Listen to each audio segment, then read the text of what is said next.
ओम नमः शिवाय। श्री शिवाय नमस्तुभ्यम। हमने शिव पुराण की रुद्र संहिता खंड 2 के 28 अध्याय देख चुके हैं, जिसमें सती को दक्ष द्वारा नहीं बुलाया जाता है। अब हम 29वें अध्याय में देखेंगे यज्ञशाला में सती का अपमान, मतलब राजा दक्ष के यज्ञ में सती का अपमान कैसे होता है। वो जब दक्ष जी के यहाँ आ जाती है सती जी, तो ब्रह्मा जी बोले, हे नारद, दक्ष कन्या देवी सती उस स्थान पर गई जहाँ महान महोत्सव चल रहा था, जहाँ देवता, असुर और मुनि, साधु संत अग्नि में मंत्रोच्चारण के साथ आहुतियाँ डाल रहे थे। सती ने अपने पिता के घर में अनेक आश्चर्यजनक बहुमूल्य वस्तुएं देखी। अनेक मनोहारी और उत्तम आभा से परिपूर्ण धन्य धान से युक्त दक्ष का भवन अनोखी शोभा पा रहा था। देवी सती नंदी से उतरकर अकेली ही यज्ञशाला के अंदर चली गई। सती को वहां आया देखकर उनकी माता और बहनें बहुत प्रसन्न हुई और देवी सती का खूब आदर सत्कार करने लगी। परंतु उनके पिता दक्ष ने उनको देखकर कोई खुशी जाहिर नहीं की और ना ही उनकी तरफ ध्यान दिया। दक्ष के भय से ही अन्य लोगों ने भी देवी सती का आदर नहीं किया। सभी के व्यवहार में तिरस्कार देखकर देवी सती को बहुत आश्चर्य हुआ। फिर भी उन्होंने अपने माता पिता के चरणों में मस्तक झुकाया। देवी सती ने यज्ञ में सभी देवताओं का अलग अलग भाग देखा। जब सती को अपने पति भगवान शिव का भाग वहां दिखाई नहीं दिया तो उन्हें बहुत क्रोध आया। अपमानित होने के कारण देवी सती दक्ष को लताड़ते हुए बोली, हे प्रजापति, आपने परम मंगलकारी भगवान शिव को इस यज्ञ में क्यों नहीं बुलाया, जिनकी उपस्थिति से ही सारा जगत पवित्र हो जाता है। भगवान शिव यज्ञ वेदताओं में श्रेष्ठ है। वे ही यज्ञ के अंग हैं, वे ही यजमान हैं। जब सब कुछ वे ही हैं तो उनके बिना इस महायज्ञ की सिद्धि कैसे हो सकती है। उनके बिना तो यह यज्ञ अपवित्र है। आपने भगवान शिव को सामान्य समझकर उनका घोर अनादर किया है। शायद आपकी बुद्धि के भ्रष्ट होने के कारण ही ऐसा हुआ है। मुझे तो यह समझ में नहीं आ रहा है कि बिना भगवान शिव के आए ये विष्णु और ब्रह्मा सहित सभी ऋषि मुनि इस यज्ञ में कैसे आ गए। तब देवी सती मेरे सम्मुख खड़ी हुई और विष्णु सहित सभी उपस्थित देवताओं व ऋषियों और मुनियों को डांटने लगी और उन्हें बहुत फटकारा। ब्रह्मा जी बोले, हे मुनिश्रेष्ठ नारद, क्रोध से भरी देवी जगदम्बा ने अत्यंत दुखी मन से हम सभी देवता और मुनियों को बहुत सी बातें सुनाई। देवी सती की बातें सुनकर कोई भी कुछ नहीं बोला, परंतु उनके पिता दक्ष उनके वचनों से बहुत अधिक क्रोधित हो गए और इस प्रकार बोले।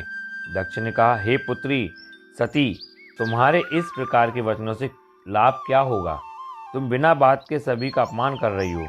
वैसे भी मैंने तुम्हें यहाँ आने का कोई निमंत्रण नहीं दिया था, तो तुम क्यों चली आई। तुम यहाँ खड़ी रहो या वापस चली जाओ, तुम्हारी इच्छा है। वैसे भी यहाँ उपस्थित सभी देवता और ऋषि मुनि यह जानते हैं कि तुम्हारे पति शिव अमंगलकारी हैं। उन्हें वेदों से बहिष्कृत किया गया है।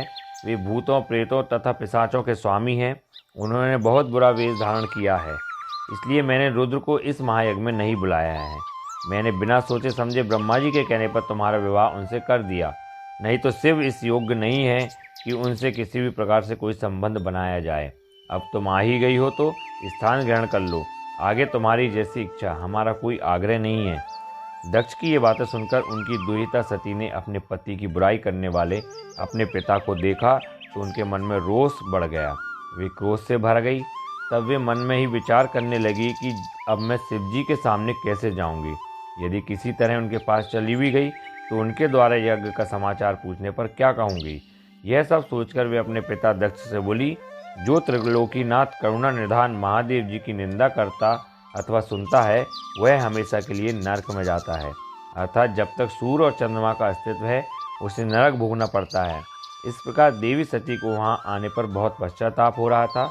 अपने पति भगवान शिव की अवहेलना को वह सहन नहीं कर पा रही थी। तब वे अपने पिता दक्ष सहित अन्य देवताओं से कहने लगी। देवी सती बोली, तुम सभी भगवान शिव के निंदक हो। तुमने उनकी अवहेलना होते देखकर प्रभु शिव का अपमान किया है। इस पाप का फल तुम सभी को अवश्य भोगना पड़ेगा। जो लोग भक्ति और ज्ञान से विमुख हैं वे यदि ऐसा कार्य करें तो कोई आश्चर्य नहीं होगा, परंतु जिन लोगों ने अज्ञान के अंधेरों को दूर कर अपने ज्ञान चक्षुओं को खोल लिया है, जो महात्माओं के चरणों की धूल से अपने को शुद्ध और पवित्र कर चुके हैं, उन्हें किसी से बैर भाव रखना, ईर्ष्या करना और निंदा करना कतई शोभा नहीं देता है। भगवान शिव के श्री चरणों का ध्यान करते हुए उनका 2 अक्षर का नाम शिव का उच्चारण करने से ही सारे पाप धुल जाते हैं। तुम मूर्खता के वश में होकर उन्हीं भगवान का अनादर कर रहे हो। उनसे द्रोह करके तुम्हें कुछ भी हासिल नहीं होगा। उदार भगवान महादेव जी जटा और कपाल धारण किए शमशान में भूतों के साथ प्रसन्नतापूर्वक रहते हैं। वे शरीर पर भस्म लगाए और गले में नरमुंडों की माला धारण करते हैं। फिर भी मनुष्य उनके चरणों की धूल अपने माथे पर लगाते हैं, क्योंकि वे साक्षात परमेश्वर है। वे परम ब्रह्मा परमात्मा हैं। वे ऐश्वर्य से सदा ही दूर रहते हैं। जो ऐसे महापुरुष की निंदा करता है उसके जीवन को धिक्कार है। मैंने भी तुम्हारे द्वारा की गई अपने पति भगवान शिव की निंदा को सुना है, इसलिए मैं अपने शरीर को त्याग दूंगी। इस यज्ञ की अग्नि में प्रवेश कर मैं भस्म हो जाऊंगी। मैंने अपने प्रिय पति भगवान शिव का अनादर देख भी लिया है और उनके प्रति अपने पिता के कटु वचनों को भी सुन लिया है। अतः अब मैं इस जीवन का क्या करूं? मैं इस समय पूर्णतः असमर्थ हूँ।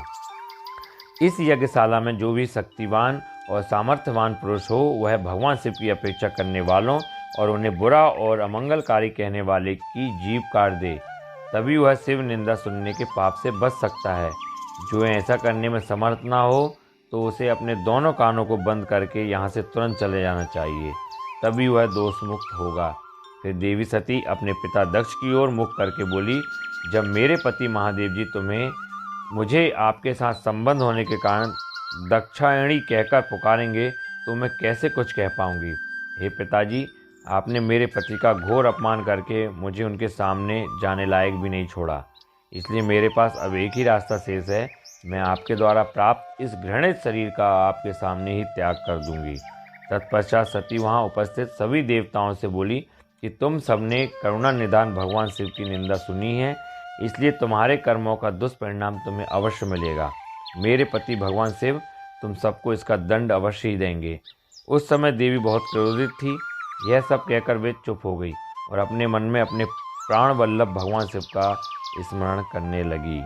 तो ये 29वां अध्याय था, जिसमें माता सती यज्ञशाला में अपना अपमान सुनती है राजा दक्ष के द्वारा।